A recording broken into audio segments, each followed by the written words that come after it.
Sehingga siapa yang Fatihahnya tak betul, batal sholatnya. Dari jam 2 ke jam 3 bengkel Fatihah. Ada tadi malam namanya bengkel Fatihah.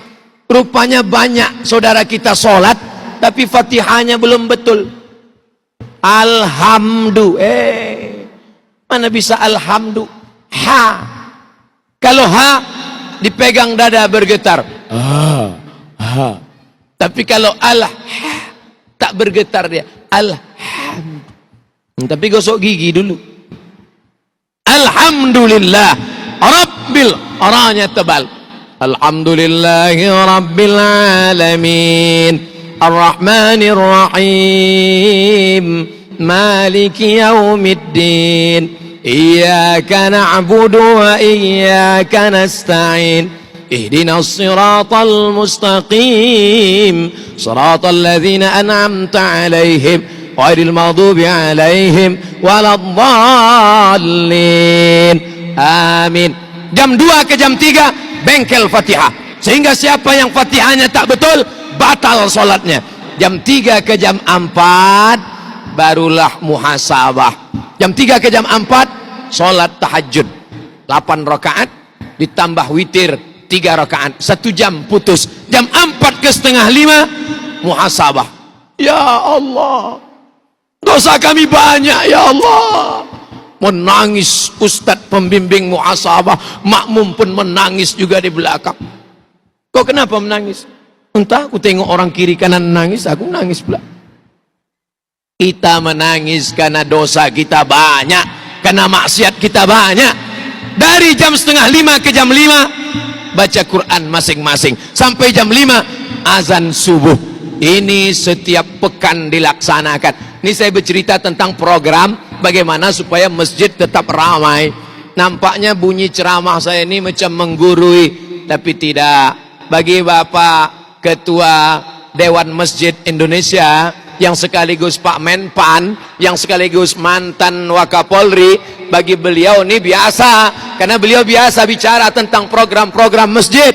Tapi hari ini saya sampaikan, masjid bukan cuman tempat sholat, tapi masjid pembentukan karakter umat. Tiap malam ada pengajian. Ngaji tak usah lama-lama.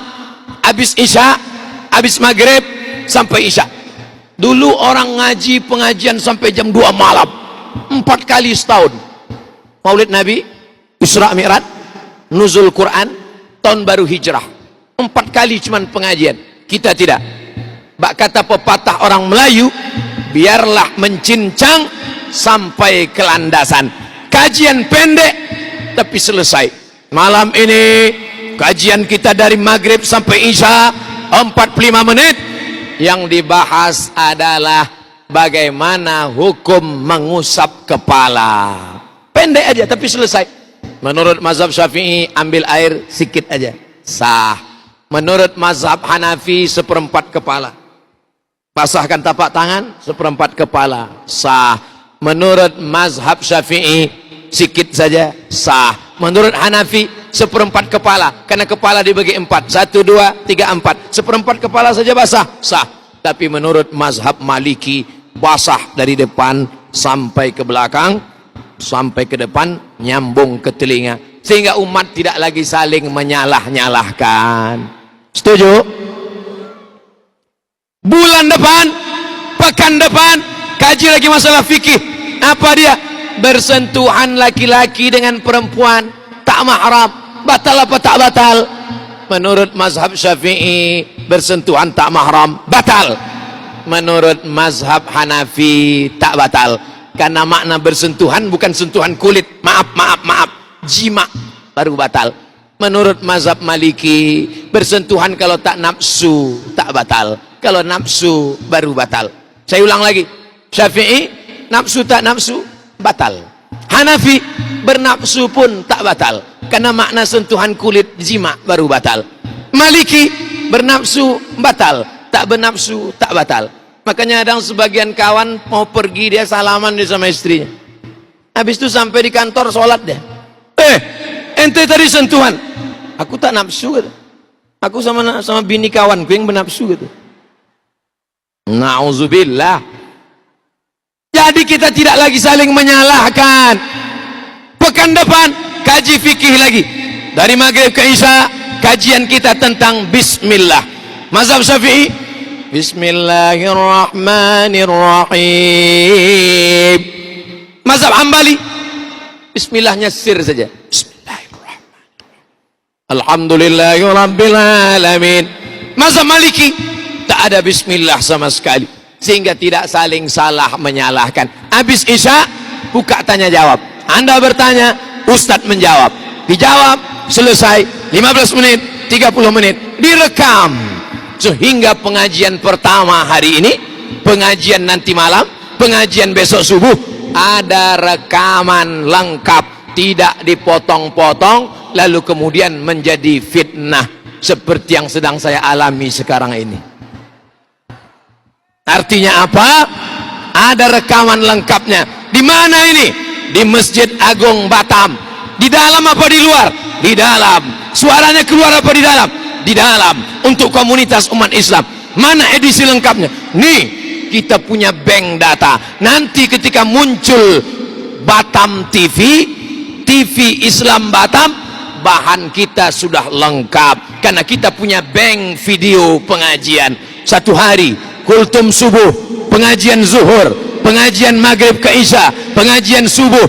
1 bulan ada 120 video. 1 tahun 1200 video. Nanti ketika muncul Batam TV di satelit kita, bisa ditonton saudara kita di Kuala Lumpur, bisa disaksikan kawan kita di Singapura. Kita mesti berpikir maju ke depan. Jangan cukup bangga dengan masjid yang besar, tapi kita menjual program-program. Jangan sampai TV-nya ada, penceramah tak ada. TV-nya siap, satelitnya oke, duit ada, tapi bahan tak ada. Makanya rekaman hari ini mesti dipegang baik-baik. Masya Allah, ramai kamera. Kamera 1, kamera 2, kamera 3, kamera 4. Coba angkat tangan, mana yang kamera punya Masjid Agung? Angkat tangan. Satu pun tak punya Masjid Agung. Mesti ada 1 kamera punya Masjid Agung. Lalu kemudian data kita lengkap, disimpan, pengajian, kultum, imam, khatib. Khatib berseri, khutbah pertama, khutbah kedua, khutbah ketiga, khutbah 100, khutbah 1000. Sehingga nanti tinggal dicek. Coba cek mana khutbah pertama dulu. Siapa orang pertama yang khutbah di masjid ini? Pas dicek, Abdul Somad LCMA. Wow, amazing.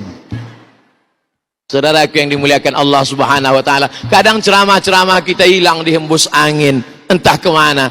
Tapi alhamdulillah ceramah Ustaz Abdul Somad tidak hilang, karena ada direkam, lengkap, full. Di mana bisa kami lihat Pak Ustaz? Di channel Ustaz Abdul Somad Official. Jangan lupa subscribe, like, and share. Saudara yang dimuliakan Allah Subhanahu wa taala, ini sarana, ini cara. Dulu zaman Nabi tak ada Quran ditulis di kertas, tak ada Quran ditulis di buku. Tapi setelah Nabi meninggal, Quran mau dibawa. Bagaimana caranya? Quran yang ada di pelepah onta, pula, di pelepah kurma, di tulang onta, dibukukan menjadi satu. Ini sarana. Begitu juga sekarang kalau ceramah direkam, diupload, ini menjadi sarana. Saya sudah bicara tentang 3. Pertama, memakmurkan masjid. Yang kedua, mendirikan sekolah di sekitar masjid. Insya Allah SMP Tahfiz Quran Batam. Yang ketiga, mesti ada program-program ceramah berkesinambungan tiap malam, tiap waktu, dan sampailah khutbah Jumatnya terekam dengan baik. Yang keempat, masjid mesti ada yang disebut zaman Nabi Sallallahu Alaihi Wasallam, Baitul Mal. Zakat 1 pintu. PNS zakatnya bayar ke Baitul Mal. Di mana Baitul Malnya? Baitul Mal di dekat masjid kebanggaan kita. PNS yang tak mau bayar zakat tidak bisa, karena sudah diikat oleh Perda, peraturan daerah Kota Batam. PNS potong atas 2,5%. Setuju apa tak setuju? Alhamdulillah masyarakatnya setuju.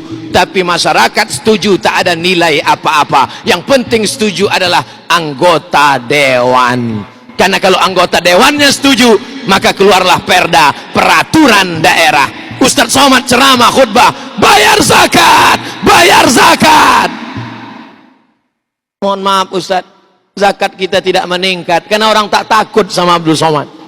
Tapi kalau yang punya kekuasaan dengan tanda tangannya, PNS potong zakat 2,5%. Insya Allah ketika saya ceramah di Aceh, mau labuh Aceh Barat, diundang saya ke Aceh Barat, saya sampaikan, saya dari Riau, di tempat saya ada satu kabupaten zakatnya 10 miliar di Riau.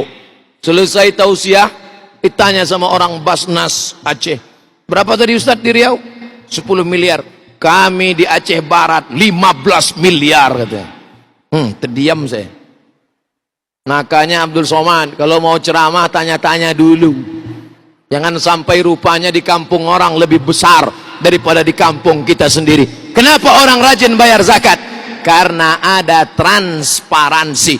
Kantornya dia tahu di mana. Badan Amil Zakat Nasional yang dilindungi oleh undang-undang negara kita yang berdasarkan ketuhanan yang Maha Esa, Pancasila. Satu, ketuhanan yang Maha Esa. Undang-Undang Dasar 1945 pasal 29 ayat 1 ayat 2 menjamin kebebasan beragama. Tidak ada tempat bagi orang yang tak bertuhan di negara kesatuan Republik Indonesia. Takbir. Maka jangan takut bapak-bapak wali kota, gubernur, pejabat, apapun kekuasaannya, anggota dewan, mumpung jabatan masih ada di tangan, kebetulan tanda tangan masih laku, pakailah untuk menolong agama Allah. In tansurullah yansurkum. Kenapa masjid tegak, besar, megah ini bisa berdiri? Karena ada kekuasaan. Kalau tak ada kekuasaan, saya berapa kali meletakkan batu pertama sekaligus batu terakhir. Berikut ini peletakan batu pertama yang diletakkan oleh Al-Mukarram Abdul Somad LCMA. Wah, foto. Setahun setelah itu ditelepon pengurus, Ustadz tolong datang lagi Ustadz. Acara apa Pak? Penggalangan dana. Kenapa? Masjid tak siap-siap. Trauma saya, lewat di situ pun pucat muka saya. Tapi masjid kita, Abdul Somad datang kemari bukan diundang peletakan batu pertama. Abdul Somad datang kemari diundang karena Pak Mempan hadir, semua pejabat datang untuk tausiah perdana dan khutbah pertama, sholat Jumat pertama. Maka kita pun menjadi senang dan bangga. Ini kenapa bisa tegak berdiri? Ada kekuasaan di ujung genggaman tangan. Ada dulu pernah punya kekuasaan. Selama dia berkuasa, apa yang dibuatnya? Alhamdulillah Ustadz, banyak taman-taman di tepi pantai dibuat. Lalu apa manfaat taman itu sekarang? Tiap malam Ahad, malam Minggu banyak orang pacaran Pak Ustadz. Siap-siaplah mengalir dosanya ke makam. Namanya dosa jariah. Selama dia berkuasa, apa yang dibuatnya? Alhamdulillah Pak Ustadz, dibuatnya fasilitas-fasilitas, pintu-pintu gerbang yang besar. Apa manfaatnya sekarang? Tak ada Pak Ustadz, banyak truk nyangkut tak bisa lewat. Tapi hari ini kita lihat, ketika masjid ini tegak berdiri, mati kita mengalir pahalanya. Jadi kalau ada orang mengatakan orang Islam tak perlu kekuasaan, orang Islam tinggalkan politik, orang Islam yang penting di masjid, orang Islam baca Quran, yang penting puasa sunat, itu bukan ajaran Islam. Kenapa Islam bisa sampai ke Turki? Karena Muhammad Al-Fatih punya kekuasaan. La taftahunnal Konstantiniyah, kalian akan merebut Konstantinopel. Wala ni'mal amiru amiruha, sebaik-baik panglima perangnya adalah panglima perang yang akan menguasai Konstantinopel, berubah negeri itu menjadi Istanbul. Oleh sebab itu, seandainya doamu makbul, tapi doanya cuma satu, doa makbul tapi cuma satu, apa yang kau mintakan? Ya Allah, berikan kami pemimpin yang adil dan amanah. Amin. Kalau amanah dapat kita, satu negeri mendapatkan amanahnya, satu negeri mendapatkan kebaikan-kebaikannya. Hari ini kita menikmati masjid yang megah, yang besar, yang mewah, bangga menjadi orang Batam. Nanti ketika ceramah ini diupload di internet, orang bertanya, di mana Ustadz ceramah masjid besar itu? Itu di Batam. Ustadz orang Batam? Dekat-dekat dari Batam lah.